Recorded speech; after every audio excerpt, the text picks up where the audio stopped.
विनोद चौधरी एक रिच किडी हुन् जसलाई घुम्न अति नै मन पर्छ। उनले गत वर्ष बाली, लन्डन र सियोल 3 पटक भ्रमण गरे, तर पोखरा र चितवन एक पटक मात्र गए। उनको भनाइ छ कि पोखरा बाली भन्दा झन्डै 3 गुणा महँगो छ। यस्तो धेरै गुनासो नेपाली पर्यटकहरूले गरेको पाइन्छ।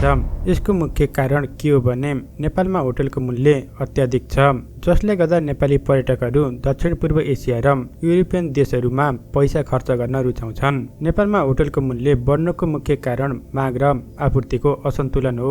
पछिल्लो 10 वर्षमा पर्यटकको माग 10% ले बढेको छ, तर होटलहरूको सप्लाई जम्मा 8-9% ले मात्र बढेको छ। कोभिडपछि मान्छेहरू ग्रुपमा ट्राभल गर्न थालेका छन्। लामो समय घरमा थुनिएपछि अब बाहिर निस्किने होड लागेको छ। इन्स्टाग्राममा सुन्दर ठाउँहरूको भिडियो हेरेर युवाहरूमा घुम्ने इच्छा झन बढेको छ।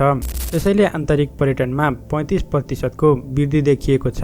नेपाली पर्यटकहरूमा विलासी यात्राको प्रवृत्ति बढ्दो छ।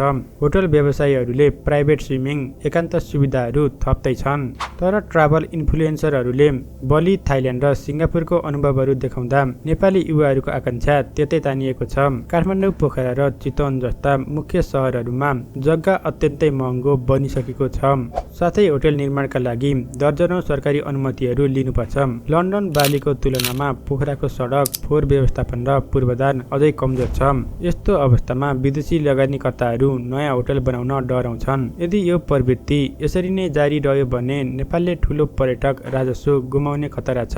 त्यसैले सरकारले सार्वजनिक पर्यटक स्थलहरू जस्तै फेवाताल, सौराहा, लुम्बिनी सफा र व्यवस्थित बनाउनु जरुरी छ।